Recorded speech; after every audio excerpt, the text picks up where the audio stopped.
The air in the quaint, unassuming town of Havenwood, nestled deep within the verdant, rolling shadows of the Appalachian Mountains in the United States, had always carried a peculiar undertone. It wasn't quite melancholy, nor was it overtly sinister, but rather a pervasive sense of veiled history. A quiet hum of forgotten narratives echoing through its narrow, winding streets. Yet, since the Thompsons, a family of 3 seeking a fresh start, had moved into the imposing, centuries-old Holloway mansion perched atop the town's highest hill, that subtle hum had transformed into a palpable thrum of unease, a heavy blanket of quiet dread that seemed to smother the very light of day. The mansion itself was a formidable presence. Its stone facade, a somber gray, was heavily draped in a thick, ancient ivy that clung to every crevice like a second skin, giving it the appearance of an ancient, forgotten sentinel. Its windows, dark and deep-set, stared out over Havenwood like empty, unblinking eyes, silent witnesses to generations of secrets. To Sarah Thompson, a prolific mystery novelist perpetually in search of her next compelling plot, the house was an enigma, a thrilling canvas upon which her imagination could run wild. She had, with a persuasive blend of charm and logic, convinced her husband, David, a pragmatic architect whose world revolved around blueprints and structural integrity, to abandon the chaotic rhythm of city life for Havenwood's purported tranquility. And, of course, the mansion's surprisingly affordable price tag.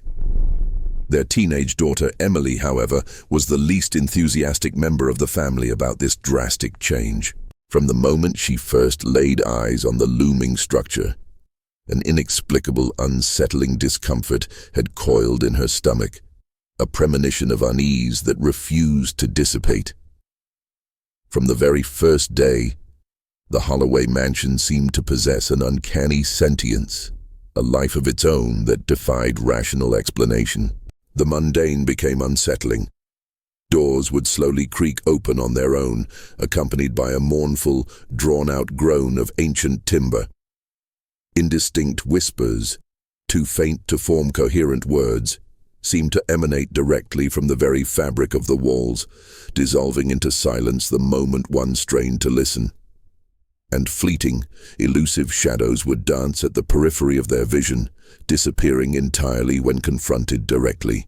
These strange occurrences quickly transitioned from isolated incidents to unsettling daily realities. David, ever the man of logic and reason, steadfastly attributed every anomaly to the house's considerable age, to settling timbers, to capricious drafts whistling through poorly sealed windows, or to the natural decay of an old structure. Sarah, conversely, found herself increasingly fascinated, her novelist's mind alight with possibilities. Each strange occurrence was a gift, a perfect piece of atmospheric detail for her burgeoning narrative.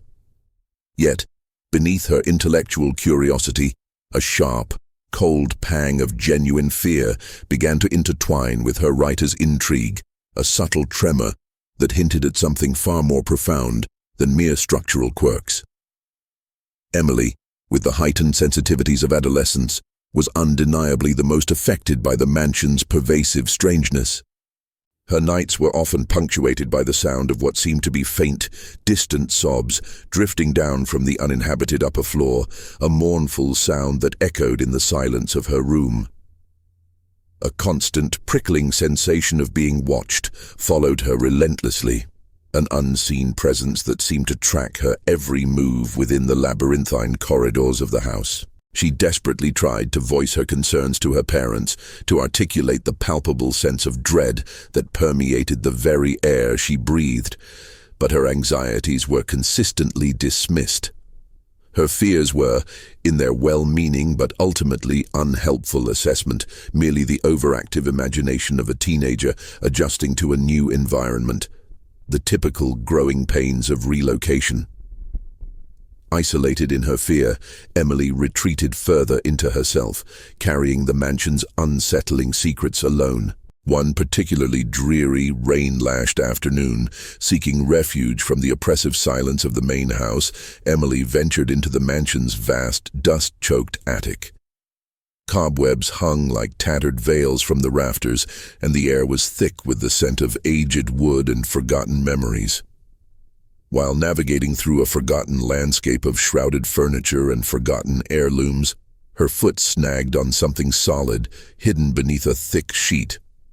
She stumbled, regaining her balance, and pulled back the covering to reveal a large, ornate old trunk, its heavy lid secured by a padlock encrusted with layers of rust. A surge of pure, unadulterated curiosity, a powerful impulse to unearth the house's buried truths, compelled her. After a meticulous, almost frantic search throughout the entire house, she finally unearthed a small, tarnished bunch of ancient keys tucked away in a forgotten drawer in her father's study. With hands trembling from a potent mix of excitement and apprehension, she meticulously tried each key, one by one, until finally one slid into the padlock's ancient mechanism with a soft click, releasing the corroded lock with a mournful, drawn-out groan. The trunk's contents were a treasure trove of forgotten history. Nestled amongst layers of delicate, moth-eaten lace and brittle, yellowed newspapers, she found a faded, leather-bound diary, its cover intricately embossed with the elegant, if somewhat faded, script of Elias Holloway. Alongside it lay a collection of sepia-toned photographs, their subjects frozen in time. A family with stern, penetrating gazes, their faces etched with an unsettling gravity that seemed to transcend the simple act of posing for a portrait. Various antique objects, whose original purposes were now lost to time, lay nestled amongst the personal effects, each emitting a strange, unnatural coldness to the touch, a chill that seemed to seep into Emily's very bones. Opening the diary's brittle, yellowed pages, Emily began to decipher the elegant but faded handwriting. The initial entries were benign, detailing the Holloway family's arrival in Havenwood in the late 19th century and the grand, ambitious construction of their majestic mansion. They spoke of the initial prosperity and promise of their new life. However, as Emily turned page after page, the narrative abruptly shifted, the tone darkening with each subsequent entry. Elias Holloway's accounts grew increasingly unsettling, detailing a progression of strange occurrences within the house, objects mysteriously shifting positions, indistinct voices echoing from empty rooms, and a pervasive, crushing sense of oppression that seemed to settle over the inhabitants. At first, Elias, much like David, attempted to rationalize these phenomena, attributing them to exhaustion, the stress of building a new life, or the natural eccentricities of an old house. But the events relentlessly escalated, growing in frequency and intensity, becoming impossible to dismiss. One particularly disturbing entry recounted the sudden, inexplicable illness of his beloved wife, Ilara. She began to suffer from debilitating episodes of profound delirium and intense paranoia, her whispered ramblings filled with chilling references to shadows in the corners and eyes watching from the darkness, words that seemed to crawl under Emily's skin. Elias's handwriting became increasingly erratic, reflecting the unraveling of his own sanity. He scribbled frantic, disjointed notes about a pact, hinting at something far more sinister than mere spirits, something deeply terrestrial and profoundly malevolent. He spoke of a secret society, a clandestine group operating within the very fabric of Havenwood, known only as the Custodians of the Shadow. This shadowy sect, Elias insinuated, believed in the intricate manipulation of the human psyche, in the insidious art of psychological torment. They allegedly fed on the raw, unfiltered emotions of fear and suffering, drawing power from human anguish to achieve a twisted, perverse form of earthly control. Elias's entries chillingly suggested that he and his family had, without their knowledge or consent, become unwilling participants, mere subjects in their horrifying experiments. The custodians believe in the energy of despair, Sarah had read aloud later that evening, her voice barely a whisper, the words of the diary chilling them to the core. They claim our anguish is a palpable force, a key to unlock their true power. The diary also hinted at Elias's desperate, futile attempts to escape the sect's insidious grasp. However, they had, according to his frantic entries, exerted unbearable psychological and social pressure on him and his family, masterfully manipulating events within the seemingly tranquil town to isolate them, effectively trapping them within the mansion's grand yet oppressive walls.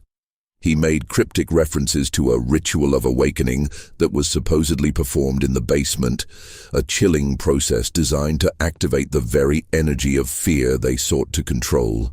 The strange blood-like marks Emily had found on the basement wall. Could they be a remnant of this horrific ritual? A final scrawled entry, almost illegible in its frantic desperation, declared, "There is no escape. They are everywhere." Ilara's screams echo in the walls. "They have broken her. They are breaking me. The mansion is a cage. Let no one else enter. Let no one else awaken what sleeps in the shadow." As Sarah finished reading, a heavy, sepulchral silence descended upon the living room, broken only by the relentless drumming of rain against the windows.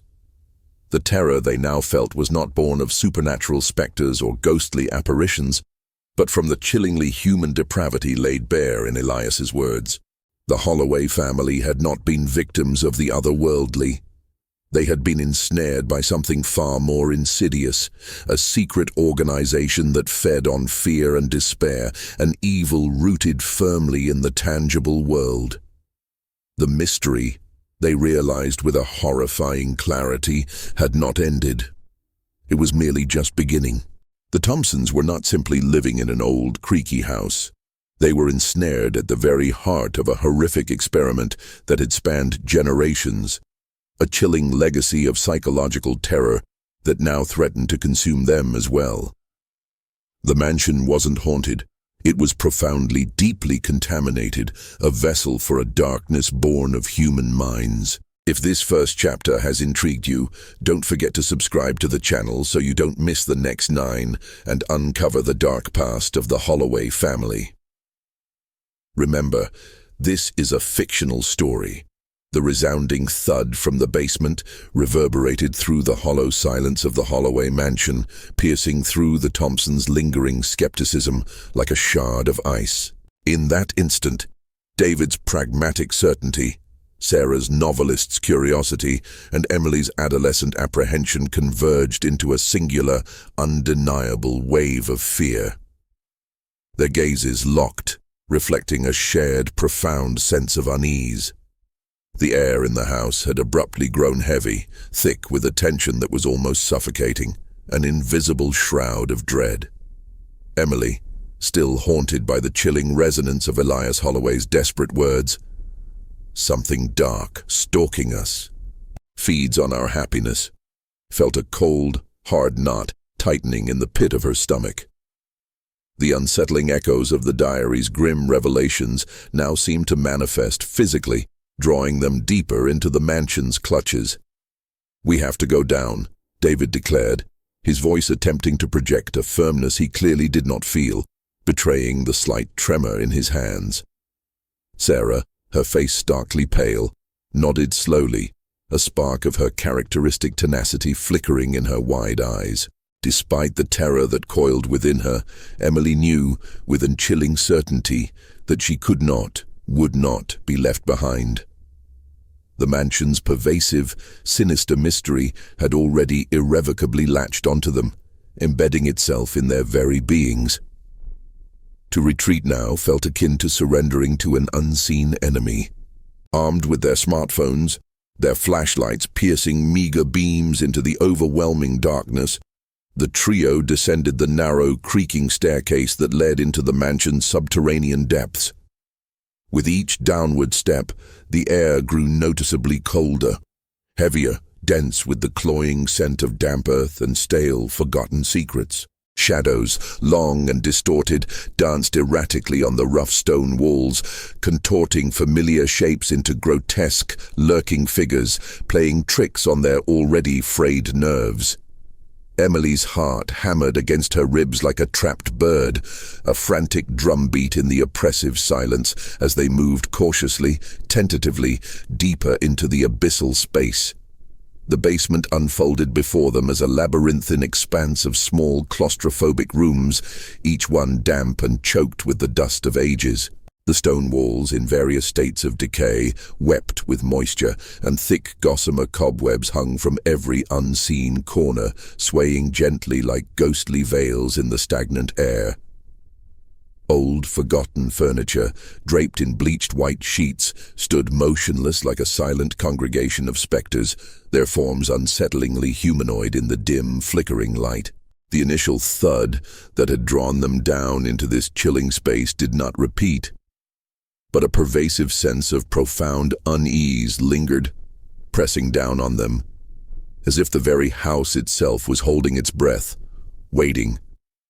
At the far end of a particularly narrow and suffocating hallway, they discovered a solid wooden door, its surface scarred by time and dampness. It was secured by an ancient, corroded bolt and a newer, more robust padlock that David himself had installed just a few days prior, a practical measure to prevent Emily from unsupervised exploration. Now the padlock hung open, its sturdy metal twisted and mangled, as if ripped from its moorings by a force of unimaginable, invisible strength. A fresh wave of icy dread washed over David. This was not the work of drafts, or settling foundations, or the natural wear and tear of an old building. This was deliberate. This was powerful. Sarah, her hand trembling slightly, illuminated the gaping doorway with her flashlight. The room's interior was a scene of utter chaos and violent disarray. Overturned wooden boxes lay strewn haphazardly across the damp floor. Their contents, mostly brittle yellowed papers and forgotten trinkets, scattered like confetti. A rank, metallic odor, distinctly coppery and stale, hung thick in the air, assaulting their senses. In the very center of the room, a heavy, ornate wooden bookshelf, clearly a permanent fixture, lay toppled, its splintered pieces scattered amidst the detritus, the weighty tomes it once held now strewn about like discarded toys. This was no accident, David murmured, his voice barely a whisper, as he gingerly picked up a jagged piece of splintered wood. His architect's eye immediately recognized the nature of the damage. It looks like something tried to get in or out of here with immense force, too much force for a human. Emily, her small flashlight beam dancing erratically as her hand trembled uncontrollably, shone it on one of the room's grimy walls. There, scrawled with something dark and congealed that undeniably resembled dried blood, was a series of strange, intricate symbols and several large looping words, illegible in their faded antiquity. Emily's blood ran cold as she recognized the crude, unsettling imagery from Elias's diary. One particular word, however, stood out, etched deeper than the rest, repeated over and over with chilling insistence. They. Suddenly, a chilling, guttural whisper seemed to materialize out of the oppressive silence, enveloping them completely. It emanated not from a specific direction, but from the very core of the room, from the ancient stone walls themselves, or perhaps from the unfathomable depths of the earth beneath the house. It wasn't composed of discernible words, but rather a chilling amalgam of faint, drawn-out moans and insidious serpentine hisses that caused the hairs on the back of their necks to prickle and stand on end. The air grew perceptibly colder, a sharp, biting chill that seemed to drain the warmth from their bodies, and the beams from their flashlights flickered erratically, threatening to extinguish completely, plunging them into absolute suffocating darkness. Sarah, her voice reduced to a mere trembling whisper, barely audible above the rising crescendo of their own thumping hearts, asked into the oppressive void, "What? What in God's name is happening here?" The fear that gripped them now was undeniable, potent, and utterly real. It was no longer the fleeting apprehension of strange noises or the unsettling tales of an old house. There was an undeniable presence in the Holloway mansion, something malevolent and tangible, and it seemed to have been violently awakened. The Thompsons found themselves standing on the precipice of a much deeper, far more terrifying mystery than they could have ever conceived. The mansion, which had once promised a tranquil escape, a new beginning, now felt irrevocably like an inescapable ancient trap, its tendrils slowly closing around them. Following the profoundly unsettling discovery in the mansion's lightless, damp basement, the Thompson family retreated in haste to the relative safety of the main living room. The grand, yet now eerily silent space offered little solace as their minds reeled, buzzing with a disorienting mix of raw terror and bewildering confusion. Night had completely fallen, a shroud of oppressive darkness outside, and the relentless rain lashed against the tall Gothic windows, amplifying their chilling sense of isolation and profound vulnerability. The vivid, disturbing images from the shattered basement room, particularly the crude, blood-like inscriptions on the ancient stone wall, were seared into their minds, unyielding and horrifyingly clear. The phrase "they" echoed in Emily's thoughts, a sinister whisper from the depths. "We have to call the police," David finally articulated, his voice still ragged with a lingering sense of shock and disbelief, a desperate attempt to cling to the familiar structures of the civilized world. Sarah, however, shook her head slowly, her eyes wide and unfocused, fixed on some unseen point in the empty space before her. "And tell them what, David? That our house is haunted? That unseen forces are breaking locks and scrawling messages in what looks like blood? They'd dismiss us as delusional, perhaps even unstable. We'd be lucky if they didn't send us for psychiatric evaluation. Besides, who did this? There were no signs of forced entry at the front door. This came from inside." Sarah's cold, stark logic, though brutally honest, was undeniably sound. David ran a trembling hand through his hair, a gesture of profound frustration and helpless bewilderment. "Then what do we do, Sarah? Do we simply ignore this? Pretend it didn't happen while whatever is in this house escalates?" It was then that Emily, who had been sitting in stunned silence, her face pale and drawn, finally spoke. With deliberate, shaky movements, she unzipped her backpack and carefully pulled out the faded, leather-bound diary of Elias Holloway. Its weight felt surprisingly heavy in her small hands. "I found this in the attic," she whispered, her voice barely audible.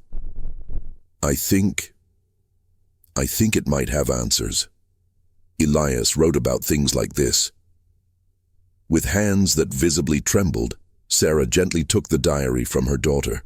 The soft, amber glow of the living room lamp cast dancing shadows upon the brittle, yellowed pages as she cautiously began to read aloud. The initial entries, dating back to the late 19th century, were deceptively mundane. They detailed the daily routines, the minor triumphs, and the initial prosperity of the Holloway family's new life in Havenwood, a period of seemingly idyllic tranquility. But as Sarah continued to read, her voice growing steadily more strained, the narrative abruptly and chillingly shifted. The tone darkened with each passing paragraph, the idyllic facade crumbling to reveal a deepening sense of dread. Elias began to describe a series of increasingly unfortunate incidents that started to plague the mansion almost immediately after their relocation. Objects would mysteriously shift positions on their own, often disappearing only to reappear in unexpected places.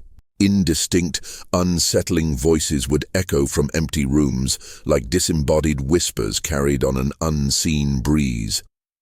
A pervasive, crushing sense of inexplicable oppression seemed to settle upon the inhabitants, a palpable weight that stole their peace and clarity of thought. At first, Elias, much like David, attempted to rationalize these phenomena, attributing them to simple fatigue, the stresses of pioneering a new life, or the natural quirks of an old, settling house. But the events relentlessly intensified, growing in both frequency and disturbing severity, becoming impossible to dismiss as mere coincidences. One particularly chilling entry recounted the sudden, inexplicable illness of his beloved wife, Elara, She began to suffer from debilitating episodes of profound delirium and intense, consuming paranoia, her whispered ramblings filled with chilling references to shadows in the corners and eyes watching from the darkness, phrases that seemed to crawl under Emily's skin. Elias's elegant handwriting became increasingly erratic, a frantic, desperate scrawl that starkly reflected the agonizing unraveling of his own sanity. He scribbled increasingly disjointed, almost delirious notes about a pact, hinting at something far more sinister than mere spirits or ghostly apparitions. Something deeply terrestrial, profoundly malevolent, and terrifyingly human. He spoke of a secret society, a clandestine, insidious group operating within the very fabric of Havenwood, hidden in plain sight, known only as the Custodians of the Shadow. This shadowy sect, Elias frantically insinuated, believed in the intricate manipulation of the human psyche, in the insidious art of psychological torment and control. They allegedly fed on the raw, unfiltered emotions of fear and suffering, drawing a dark, insidious power from human anguish to achieve a twisted, perverse form of earthly, temporal control over others. Elias's entries chillingly suggested that he and his family had, without their knowledge or consent, become unwilling participants, mere subjects in their horrifying, long-term experiments. The custodians believe in the energy of despair. Sarah read aloud, her voice now barely a whisper, the words of the diary chilling her to the core. They claim our anguish is a palpable force, a key to unlock their true power, a path to ultimate control.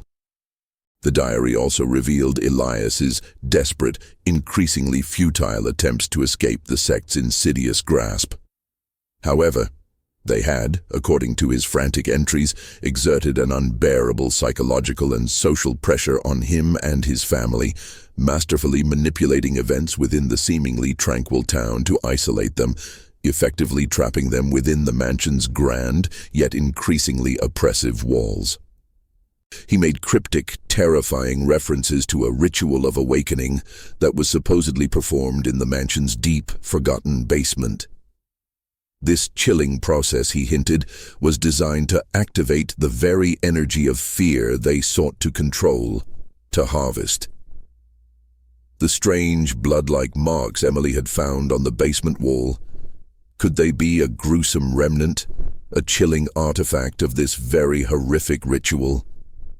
A final scrawled entry, almost illegible in its frantic desperation, declared with a bone-chilling finality, "There is no escape. They are everywhere. Ilara's screams echo in the walls. They have broken her. They are breaking me.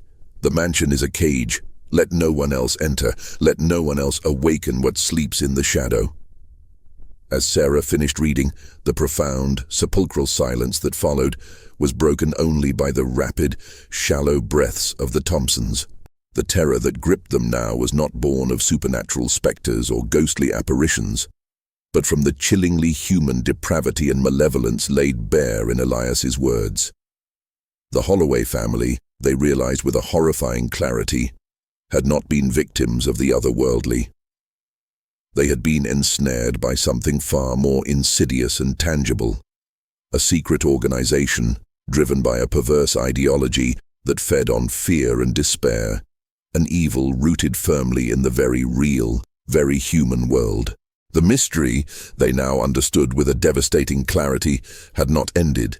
It was merely just beginning. The Thompsons were not simply living in an old, creaky house filled with unsettling noises. They were, in horrifying reality, ensnared at the very heart of a meticulously orchestrated, multi-generational experiment. This chilling legacy of psychological terror, crafted by human hands and minds, now threatened to consume them as well.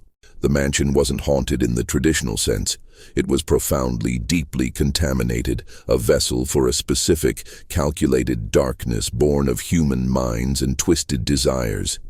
The soft light of dawn, filtering hesitantly through the mansion's grand, dust-laden windows, brought with it only a fleeting, deceptive sense of security. It was a fragile illusion, for the oppressive, dense atmosphere of fear and profound despair that had irrevocably settled over the Thompson family refused to dissipate. The previous night's harrowing discovery, the stark revelations contained within Elias Holloway's diary, had irrevocably reshaped their understanding of their new home. No longer was it merely a place of supposed spectral apparitions and unsettling noises. It had been unveiled as a chilling stage for systematic psychological torture, a depraved theater orchestrated and perpetrated by human beings.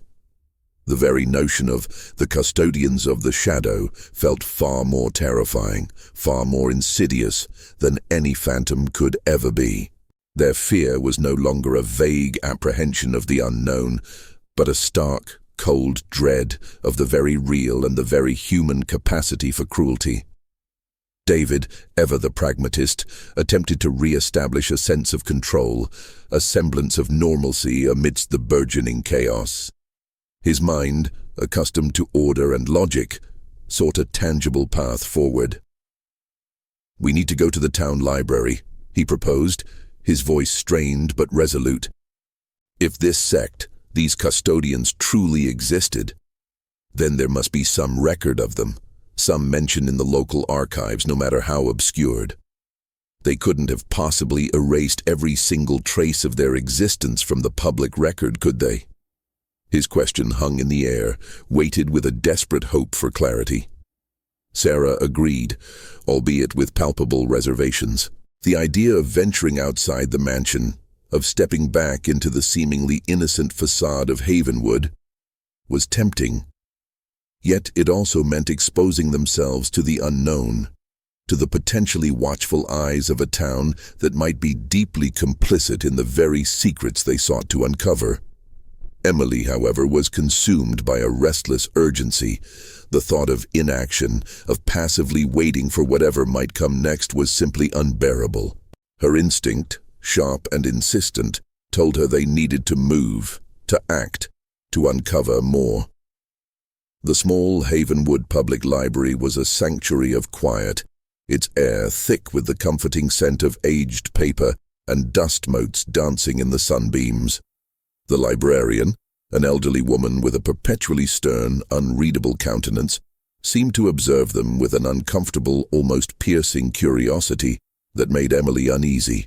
David, ever methodical, immediately gravitated towards the local history section, while Sarah and Emily began a meticulous, painstaking search through stacks of brittle, yellowed old newspapers, their fingers tracing the faded headlines of bygone eras. It was Emily, with her sharp, youthful eyes, who finally stumbled upon something significant. Tucked away in a faded column of local events from almost a century ago, a brief, unassuming article caught her attention. It mentioned the inexplicable disappearance of Elias Holloway, wife of prominent citizen Elias Holloway, who reportedly suffered from severe melancholy. The article concluded chillingly with a concise note stating that Elias Holloway had sold the mansion shortly thereafter and departed Havenwood without a trace. There was, conspicuously, no mention of any sect or anything sinister. The official story was a carefully constructed facade, a whitewashed narrative designed to bury a far darker truth. Meanwhile, David, sifting through the dusty archives, found an old hand-drawn map of Havenwood. It was remarkably detailed, illustrating not only the main township, but also the surrounding wilderness and farmlands. What truly sent a jolt of icy apprehension through him were the numerous handwritten X marks meticulously placed across the map. Several marked locations were clearly identifiable, including, to his utter horror, the Holloway mansion itself. But more disturbingly, one X marked the very house where their seemingly innocuous neighbors, the Millers, a family who had always struck them as peculiar in their quiet, almost unnerving reserve, currently resided. Other X's were scattered across the map, marking various isolated properties deep within the surrounding forest, far from the prying eyes of the main town. These weren't random marks, they were precise, deliberate. Suddenly, Sarah let out a sharp, choked gasp. In another brittle, faded newspaper, she had found a small, undated obituary. It was for a young woman named Lillian Croft, mournfully described as a talented pianist of Havenwood, tragically deceased in a domestic accident. What truly seized Sarah's attention, sending a cold shiver down her spine, was the name of Lillian's mother. This woman had also been mentioned in a darker, more cryptic section of Elias Holloway's diary. A friend of Elias Holloway, also vaguely described as problematic, and who had regrettably had to be institutionalized around the same time. The threads of a meticulously concealed web were beginning to unravel. Just then, the librarian, her face still impassive but her eyes holding an unnerving intensity, approached their table. "Can I help you with anything, young people?" she asked, her voice soft, almost too soft, carrying an underlying current that made them instinctively tense. The Thompsons exchanged frantic, silent glances. Too many unsettling coincidences. Too many meticulously silenced secrets. A chilling thought, a seed of profound distrust, began to take root in their minds. Could the librarian, a seemingly harmless fixture of this quiet town, be an unwitting or perhaps even a willing part of the custodians? The cold tendrils of paranoia began to wrap themselves around them, tightening their grip. Back in the dubious safety of the mansion, under a sky that had rapidly darkened with ominous storm clouds, they meticulously reviewed their discoveries. Ilara's unexplained disappearance, the eerily brief obituary of Lillian Croft, the precisely marked locations on the ancient map. Every piece of information cohered into a chilling mosaic. It all strongly suggested a vast, intricately woven network of control that had extended its insidious influence over Havenwood for generations, silencing dissenting voices and manipulating perceptions. The custodians of the shadow were not a mere historical relic. They were undeniably active, a living, breathing entity hidden in plain sight. The chilling mention of the miller's house on the map sent a fresh wave of dread through them. Could their kind, discreet neighbors be part of this sinister sect? The thought was almost unbearable. The rain began to fall in earnest, a relentless torrent lashing against the mansion's windows, each drop amplifying their sense of vulnerability. A flash of lightning momentarily illuminated the grand living room, starkly revealing the drawn, tense faces of the Thompsons, etched with a new understanding and a profound terror. They had stumbled upon a horrifying truth, but in doing so, that very truth had irrevocably transformed them into the sect's new, unwilling targets. The mystery was no longer merely lurking in the shadows. It was actively, inexorably enveloping them, drawing them into a dangerous, suffocating web of secrets and profound peril. Their next move was not just crucial, it was incredibly risky, a desperate gamble for survival. They felt, with a chilling certainty, that the eyes of Havenwood, the cold, unblinking eyes of the custodians, were already upon them, watching their every move. The night that followed the revelation of the custodians' active and deeply embedded presence in Havenwood was thick and oppressive, a suffocating blanket mirroring the Thompson family's escalating dread. The chilling realization that the sect was not merely a historical footnote, but a living, breathing, and possibly deeply infiltrated organization within the very fabric of their seemingly quiet town, had ignited a new, profound kind of panic.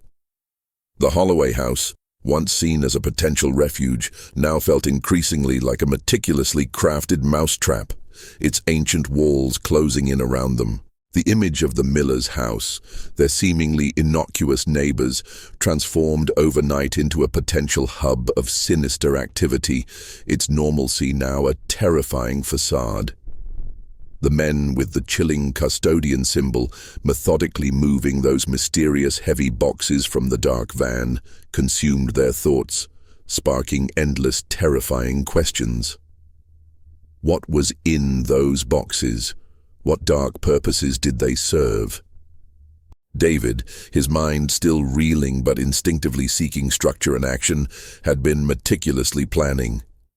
He gathered Sarah and Emily in the mansion's vast, yet now chillingly quiet kitchen, the most normal room in a house that felt increasingly alien, to discuss his findings and to formulate a desperate high-stakes plan. "We can't go to the local police," David reiterated, his voice tight with frustration and the weight of their impossible situation. "They'd simply dismiss us, perhaps even worse. We need irrefutable proof, something concrete that can't be explained away as delirium. And more critically, we need to know precisely what the Millers are doing and what exactly is hidden within that mill property." David's mind, the mind of an architect, was meticulously trained in logic, in identifying structural weaknesses, in planning for every contingency. Now those analytical skills were desperately applied to a human, psychological nightmare. His proposed path forward was audacious, fraught with immense risk, yet undeniably the only logical next step. "We're going in." Sarah and Emily stared at him, incredulity etched across their pale faces. "You're insane, David," Sarah whispered, the raw fear in her voice unmistakable. "It could be a trap, a deliberate lure." "I know," he responded, his voice unwavering, a newfound steel in his tone. "I understand the risks, but we cannot stay here, waiting to be consumed. If Elias Holloway was broken by this, if his family was destroyed by their psychological torment, then we will be too. We must understand their method, their chilling ritual of awakening that the diary so vaguely, yet terrifyingly, alluded to. We have to confront it directly." The plan they meticulously hammered out was daring, a gamble against an unseen yet palpably present enemy. David, leveraging his profession and innate ability to assess structures, would attempt a sanctioned visit to the mill property. He would pose as an architect interested in evaluating its potential for historical restoration, a plausible excuse to gain access and observe. If that legitimate approach failed, they would be forced to consider a more direct and risky infiltration into the miller's house, under the cloak of night, relying on stealth and desperation. Emily, for her part, would utilize her formidable technological skills, diving deeper into online databases and forums, meticulously searching for any hidden information on the Millers or the Phantom Corporation connected to the mill. She would hunt for inconsistencies, for buried connections to other unexplained disappearances, or to cases of sudden psychological deterioration in the surrounding region, hoping to piece together a broader pattern. Over the next few days, the tension inside the Holloway mansion was almost unbearable, a suffocating presence that clung to every shadow. Every creaking floorboard, every distant rustle of leaves outside, every seemingly innocent visit from the Millers offering help or dropping off a homemade pie felt like a deliberate chilling threat, a calculated move in a silent psychological game. David, clinging to his role, made a carefully worded phone call to the corporate entity listed for the mill property, presenting his fabricated identity and his feigned professional interest. The voice on the other end of the line was initially cold, evasive, and frustratingly unhelpful. But then, to David's astonishment and a burgeoning sense of dread, they unexpectedly conceded, granting him an appointment for an initial structural evaluation at the mill property in 2 days' time. A chilling thought arose. Luck seemed to be on their side, or perhaps the custodians were simply too confident, too arrogant in their undisturbed power to suspect a genuine threat. Meanwhile, Sarah and Emily continued their covert surveillance of the Millers, observing their every movement with a new, chillingly insightful perspective. They noted the disconcerting regularity of their daily routines, the strange lack of genuine emotion in their faces, even when talking to other neighbors. Emily, immersed in online local forums, discovered a few isolated mentions of strange disappearances in Havenwood several decades ago, of people who, like Elias Holloway, had shown signs of mental deterioration before their disappearance. The connections were chilling. The night before David's scheduled visit to the mill, Emily was in her bedroom, staring at the ceiling, attempting to coax herself into a restless sleep, when she heard a soft, rhythmic scratching sound at her window. At first, she dismissed it as the persistent wind-driven rain, but then it abruptly ceased. She got up and looked out the window. The oppressive darkness of the night outside was almost absolute, broken only by the faint outlines of the surrounding trees. But then, a distinct, tall and unnervingly slender figure materialized out of the inky blackness, standing utterly motionless in the front yard, its form indistinct, yet unmistakably staring fixedly towards the house, towards her window.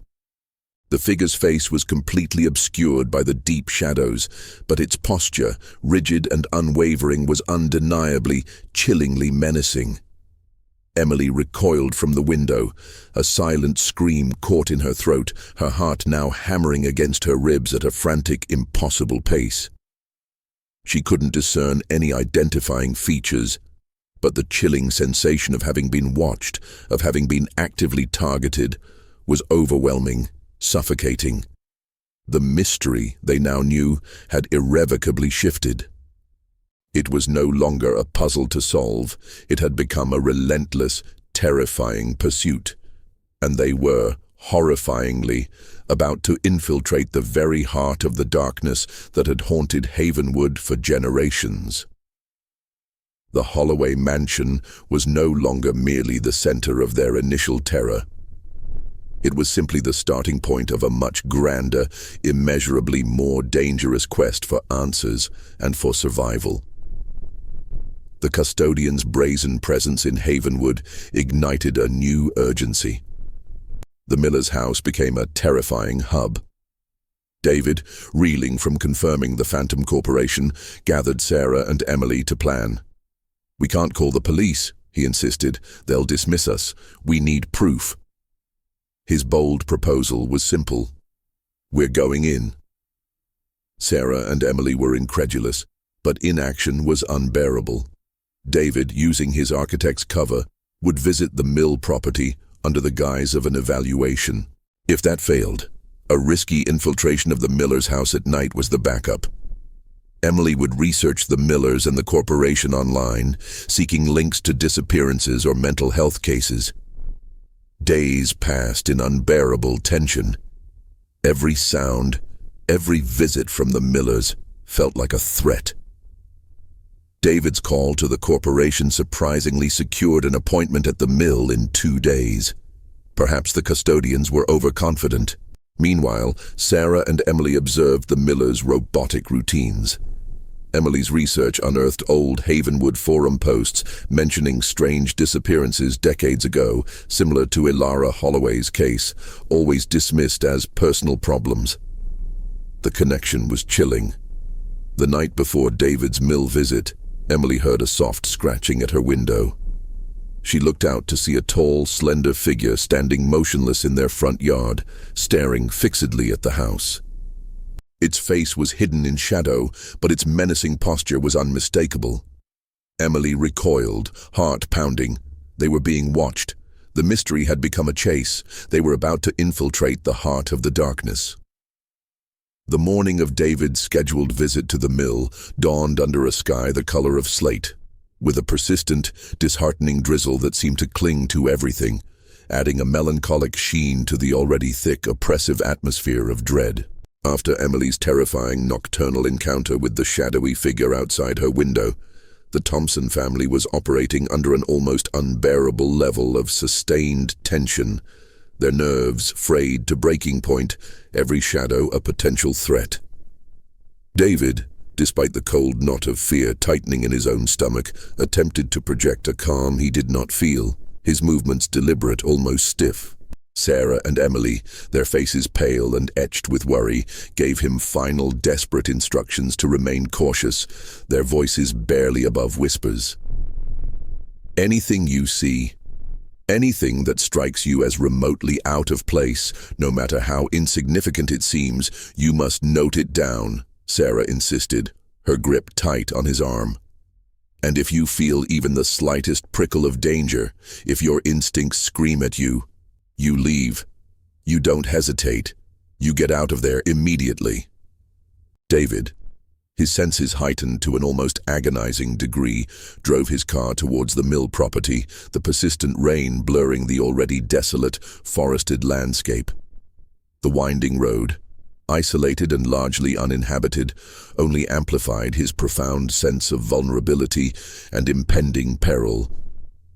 The mill itself was a formidable ancient stone structure, its weathered facade speaking of centuries of forgotten history. However, its historical charm was brutally juxtaposed by several oddly modern prefabricated metal outbuildings clustered haphazardly around it, their stark, industrial appearance jarringly out of place against the rustic backdrop. David's appointment was with a representative of the foundation, a man known only as Mr. Hayes. The name itself felt like a flimsy veil over something far more sinister. Mr. Hayes was already waiting for him, standing precisely at the appointed time, an almost unsettling punctuality. He was a man of indeterminate middle age, impeccably dressed despite the inclement weather, his attire betraying no hint of the rural, muddy surroundings.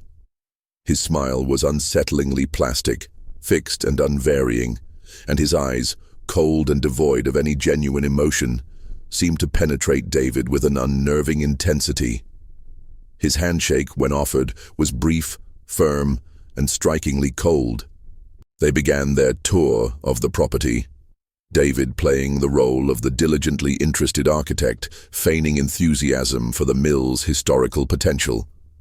All the while, his eyes darted incessantly, meticulously scanning every detail, every shadow, every obscure corner, searching for any clue, any anomaly that might betray the true nature of this place. The incongruous metal outbuildings were what truly piqued his suspicion, drawing his attention like a magnet. Through the grimy, perpetually fogged window of one particularly large outbuilding, David caught a fleeting glimpse of what appeared to be complex electronic equipment. Racks of blinking lights, intricate wiring, and multiple flickering monitors displaying arcane data. This was definitively not the kind of machinery one would expect to find in an old, supposedly disused mill. Hayes, with an almost preternatural awareness, seemed to notice David's lingering gaze and swiftly, smoothly, interposed himself, physically blocking the view and immediately changing the subject with a practiced ease that sent a chill down David's spine. "We are currently evaluating a comprehensive restoration project here," Hayes explained, his voice unnervingly monotonous, devoid of inflection. "But it is, as you can imagine, a rather lengthy and complex process.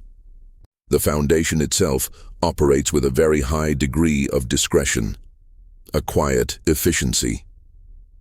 As Hayes continued his bland, rehearsed monologue, David's keen architect's eye, trained to spot the smallest structural inconsistency, caught a crucial detail.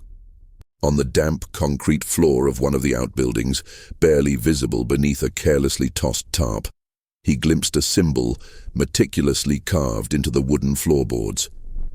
It was the very same unsettling symbol Emily had seen tattooed on the neck of the man at the miller's house, the very same one crudely scrawled in what looked like dried blood on the basement wall of his own mansion. The terrifying confirmation he had dreaded, yet desperately sought, now solidified into undeniable fact. This was no mere abandoned mill. This was an active, deeply sinister center of operations for the custodians. While continuing their circuitous tour, David, feigning intense interest in the structural integrity of the wall, subtly maneuvered himself towards the rear of one of the metal outbuildings. There, he noticed a thick metallic ventilation pipe, clearly newly installed, protruding conspicuously from the side of the wall. A subtle but deeply unsettling chemical odor, distinctly acrid and cloying, wafted on the damp air near it. A smell utterly alien to the natural, earthy dampness of the old mill. It was faint, yet pervasive, and familiar in a way that made his blood run cold. It smelled disturbingly like some kind of potent sedative. Suddenly, David felt an abrupt, dizzying wave of lightheadedness wash over him. His head began to swim violently, and Hayes's smooth, monotonous words became indistinct, blurring into an incomprehensible drone. The very air around him seemed to thicken, growing heavy and cloying, pressing down on him. A horrifying realization, a cold surge of panic slammed into him with the force of a physical blow. It wasn't the damp, heavy weather affecting him. There was something in the air, something insidious and deliberate, something being systematically released by that newly installed ventilation tube. He had walked, open-eyed, into a meticulously crafted trap. Hayes, his plastic smile fixed and unvarying, his cold eyes unreadable, reached out and placed a hand on David's shoulder. His touch was devoid of warmth, almost clinical. "Feeling a little unwell, Mr. Thompson?" he asked, his voice still unnervingly calm. "The country air, you know, sometimes it's a bit strong for city folk. It takes some getting used to." David's vision swam, blurring at the edges. Before his knees finally buckled beneath him, before the insidious darkness finally claimed him, he heard Hayes's voice, a chilling, triumphant whisper just inches from his ear. "Welcome home, David. Your awakening is about to begin." The persistent drizzle intensified, transforming into a relentless downpour, and the ominous silhouette of the mill, shrouded in the deepening mist, began to blur and fade from view. David Thompson had, with an almost fatal innocence, walked directly into the lion's den. And now, the Thompson family faced not merely a terrifying mystery, but a desperate, frantic race against time. They had to rescue David before he became another unwilling, unknowing victim of the custodian's dark, systematic experiments. The suspense, already unbearable, had escalated to a new, horrifyingly personal level. The mystery intensifies with David in danger. Can Sarah and Emily find him in time? Be sure to subscribe to the channel and turn on notifications so you don't miss the conclusion of this chilling story. And remember, while the tension is real, this is a work of fiction. The sudden, inexplicable absence of David became, with each passing minute, an undeniable and growing source of profound concern. The hours dragged by, marked by the relentless shift of the weather. The persistent drizzle transformed into a merciless, torrential downpour, each drop hammering against the mansion's ancient windows like a desperate plea. Sarah tried to call him repeatedly, her thumb bruising the phone screen, but his signal remained stubbornly dead, swallowed by Havenwood's isolated terrain. Anxiety, a cold, insidious vine, began to twine around her heart, nourished by Emily's earlier, unsettling premonition about the mill being a trap. There was no room for doubt now. David was in grave, immediate danger. The only question was how. "We have to go to the mill," Sarah finally stated, her voice trembling but imbued with a steely, desperate resolve that surprised even herself. The sheer terror of confronting the custodians, of stepping directly into the lion's den, was almost paralyzing. But the alternative, to simply wait, to do nothing while David remained in their clutches, was utterly unthinkable. Emily, her face pale and drawn but her eyes burning with a fierce determination, nodded silently. Fear was a palpable presence, but the need to act was stronger. Armed only with David's old, meticulously marked map and their desperate courage, the two women set out towards the mill, swallowed by the oppressive darkness of the night and the unyielding fury of the storm. The winding, unpaved road was a treacherous path, riddled with deep potholes now filled with muddy water and littered with fallen branches ripped from the straining trees. Each step was a struggle, their boots sinking into the sodden earth. The Holloway mansion, which only hours before had felt like a suffocating prison, now loomed behind them, its solitary light a fading beacon in the vast, encompassing darkness that surrounded them. Upon finally reaching the mill property, they were met by an ominous, unsettling silence, broken only by the relentless drumming of the rain against the metal structures. The lights of the incongruous prefabricated outbuildings were all extinguished, plunging the complex into an inky blackness that created an even more terrifying spectral atmosphere. Sarah and Emily moved with a cautious, almost desperate stealth, their soaked clothes clinging uncomfortably to their bodies, using the all-encompassing darkness as their precarious ally. Every shadow seemed to shift, every gust of wind seemed to carry unseen threats. Emily, recalling David's earlier mention of the oddly new ventilation pipe protruding from one of the outbuildings, bravely approached the largest of the metal structures. The distinct chemical odor, now undeniably stronger and more pervasive than David had described, hung heavy in the rain-saturated air. With the flashlight beam from her phone, she attempted to peer through one of the grimy, fogged-up windows. The visibility was almost nil, the glass acting as a distorting filter over the unseen horrors within.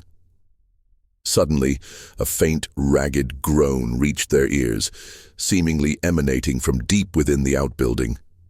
It was unmistakably David. Sarah frantically tried to pry open the main door, but it was heavily locked, unyielding to her desperate tugs.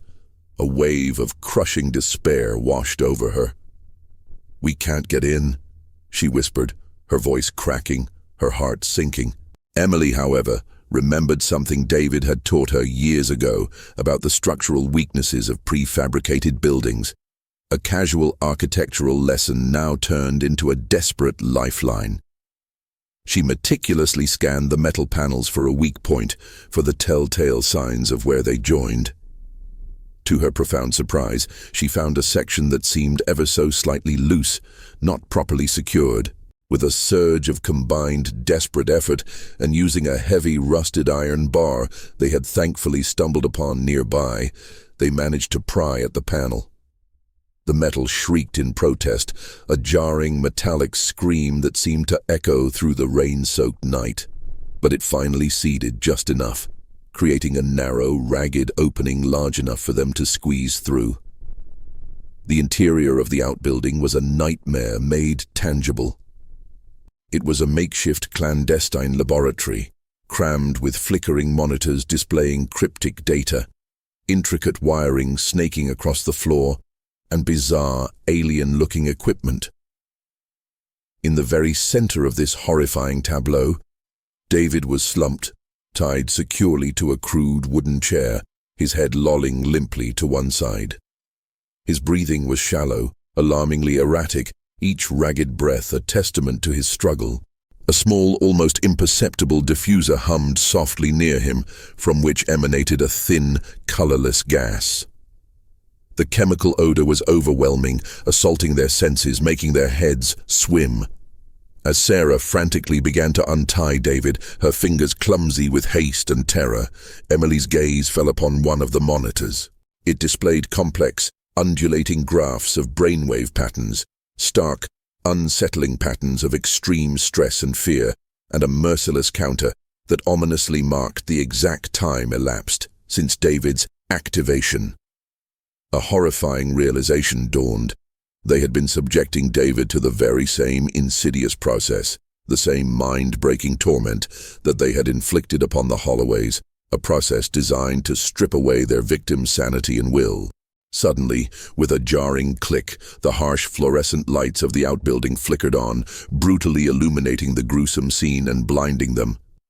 The heavy door burst open with a deafening crash, revealing the cold, unyielding figure of Mr. Hayes, flanked by two more hulking, expressionless men.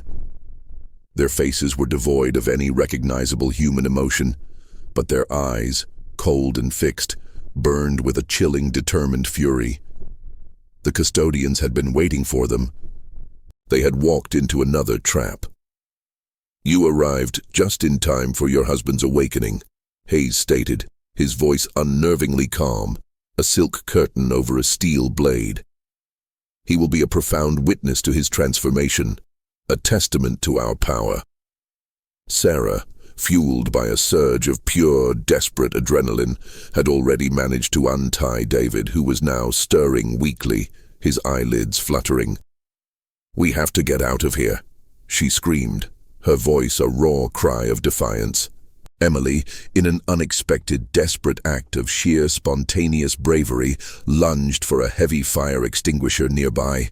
With a fierce cry, she aimed it directly at the approaching men, emptying its contents in a blinding, choking cloud of white powder. Chaos erupted. Coughing, sputtering, and temporarily blinded, Hayes and his men stumbled back, disoriented. Seizing the precious seconds of confusion, Sarah and Emily half-dragged, half-carried David towards the ragged opening they had desperately created in the metal wall. The men of Hayes, still coughing, began to recover, moving to intercept them.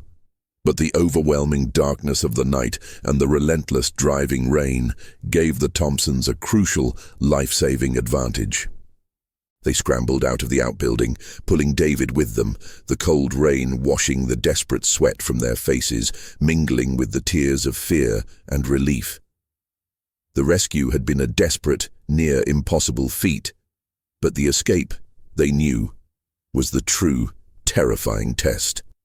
The mystery had now spiraled into a relentless, desperate fight for their very survival, with the custodians, shadowy and merciless, hot on their heels. The escape from the mill was desperate. Dragging a barely conscious David, Sarah and Emily ran through the forest, rain and mud hindering every step. Hayes's men pursued them, flashlights dancing through the trees. They reached their car, but the road was treacherous. Sarah placed David in the back seat. Emily drove. "To the mansion," Sarah decided. "It's our only advantage." The Holloway mansion, once a source of terror, was now their desperate refuge. Inside, they secured every door and window, the wood creaking in the storm. They laid David on the living room sofa, trying to rouse him.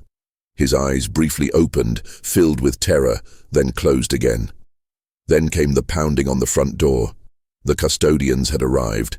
Sarah and Emily, filled with fear but also a fierce determination, knew this was it. "We have to contact someone," Emily whispered, frantically searching for a phone signal. Someone outside Havenwood, someone Elias tried to warn. As Emily struggled, Hayes's voice echoed from outside, cold and demanding. "We know you're in there, Mrs. Thompson. You can't hide forever." Sarah rushed upstairs, remembering David's mention of secret passages in the mansion's blueprints. Suddenly, the front door burst open. Hayes and his men entered. Sarah, at the top of the stairs, screamed, "You'll never stop us! Elias exposed the truth. It's in the diary." Hayes snarled, "The diary is a lie. You are disturbed, like the Holloways." But Sarah had bought precious seconds. Emily, having sent a desperate email to Sarah's professor, had done her part. Sarah pulled a hidden lever near the fireplace. With a rumble, an iron grate slid shut, sealing the basement entrance behind Hayes's men. Then she released a trapdoor in the living room floor, revealing a dark, narrow passage to a secret exit. "This way," Sarah shouted to Emily. As they slipped into the passage, Hayes, furious, rushed towards the trapdoor. But it was too late. The Thompsons emerged into the rainy night, leaving the mansion and its dark secrets behind. The immediate confrontation was over, but the fight for truth had just begun. The rain had stopped, leaving a thick fog over Havenwood. The Thompsons emerged from the mansion's secret passage, soaked and exhausted, but alive. David slowly began to stir, his breathing stabilizing. They didn't look back as they drove away, the mansion fading into the mist. Emily's phone found a signal. Sarah's professor replied. Elias Holloway's diary and the ritual of awakening alarmed her. She was investigating similar cases of disappearances and mental issues in remote towns.